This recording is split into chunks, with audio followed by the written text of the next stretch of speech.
2015 թվականին պաշտոնապես լուծարվել է 10,029 ձեռնարկություն եւ անհատ ձեռներեց։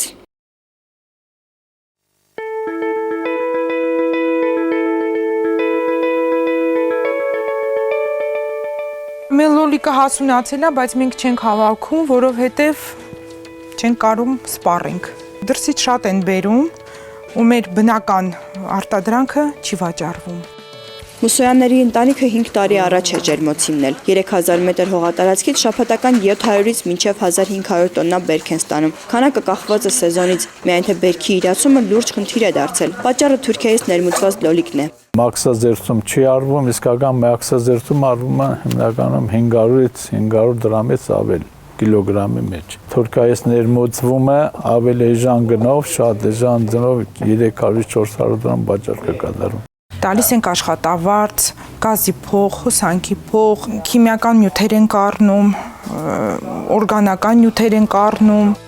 2005-2006 թվականներին Հայաստանում գործել է 950 փոքր եւ միջին ջերմոցային տնտեսություն։ Վերջին տարիներին նրանցից շատերը չեն դիմացել մրցակցությանն ու փակվել են։ Որպեսզի փակվող ընկերությունների թիվը չավելանա, Հայաստանի ջերմատնային ասոցիացիան շուկաներ է փորձում գտնել երկրից դուրս։ Պայմանագրեր են կնքել Մոսկվայի եւ Տյումենի մեծածախ առևտրի կենտրոնների հետ, որոնցից յուրաքանչյուրը պատրաստակամություն է հայտնել մթերելու ձմռանը շաբաթական 20, իսկ սեզոնին 40 տոննա լոլիկ։ Հիմնականում մեր ջերմատները փոքր ու միջին ջերմատներն են։ Դրանք այդ մեծ քանակությամբ պետք չեն հավաքում, ասենք եթե դու օրեկան հավաքեցիր, գոնե մի մեքենա պետք է հավաքես ու ուղարկես։ Բացի դրանից կա եւ լարսի խնդրեմը։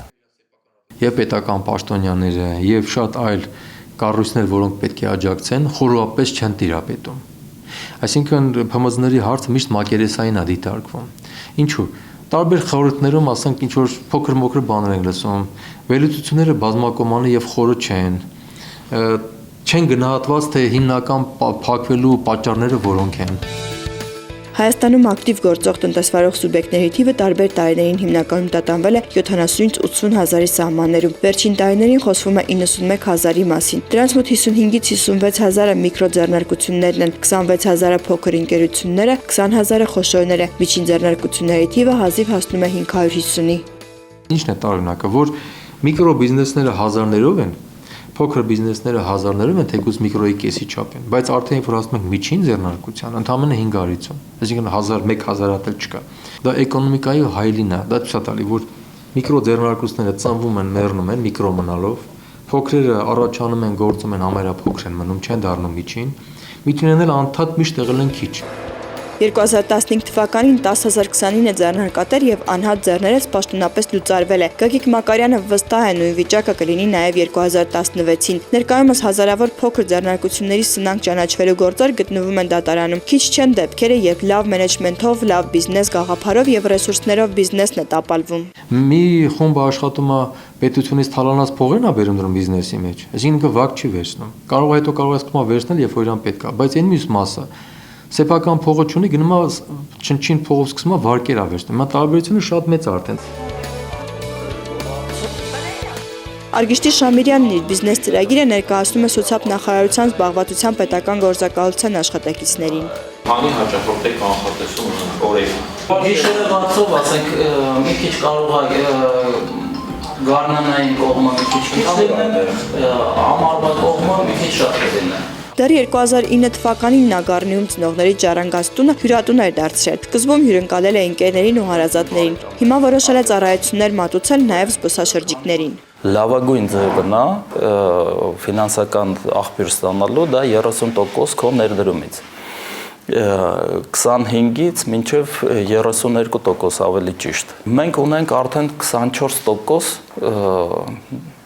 որը հարկվում է մեզանից։ Զբաղվածության պետական գործակալության անմրցունակ անձանց ձեռնարկատիրական գործունեության աջակցման ծրագրի ընթացքում Հայաստանի բոլոր համայնքներից շուրջ 120 շահառու ուսուցում եւ անհատական խորհրդատվություն է ստացել։ Եթե ծրագրերը մրցունակ համարվեն, ապա նաեւ ֆինանսական աջակցություն կստանան, որի առավելագույն չափը 1 միլիոն դրամ է։ Բիզնեսի աջակցման կենտրոնում ծրագրերի իրականացման ընթացքում նկատել են, սկսնակ գործարարները հաճախ բիզնեսը սկսում են առանց ծրագիր ունենալու։ Այստեղ առանձնացրել են սեփական բիզնեսը սկսելու եւ հաջողելու գլխավոր պայմանները։ Գաղափարը լինի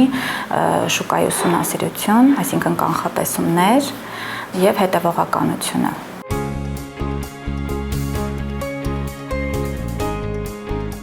Այս լոլիկը հայտնվել է այս վիճակում, որովհետև սեպտեմբեր ամսին անսպասելի ցրտեր տեղի ունեցան եւ մեր բույսը ստրես ապրեց։ Իսկ մենք դեռ պատրաստ չէինք ջեռուցմանը։ Լոլիկի բնականոն հասունացման ու գունավորման համար անհրաժեշտ է 18 աստիճան, սակայն ձեռներեց հաճախ ջերմոցում ջերմաստիճանը նվազեցնում է մինչև 13 աստիճանի, գազք նայելու ու ինքնարժեքը նվազեցնելու համար։ Նրանք ամեն ինչ անում են, որպեսզի ջերմոցը չփակեն։ Երազանք ունեն Հայաստանը դարձնել ջերմատնային ինդուստրիալ երկիր, որտեղ բացի բանջարեղենից ու ծաղիկից նաև ջերմոցի կոնստրուկցիաներ ու սերմեր կարտադրեն։ Գուցե մի օր էլ տարբեր երկրներից գան Հայաստան բանջարեղեն գնելու, ինչպես Հոլանդիա են մեկնում ծաղիկ ձեռք բերելու համար։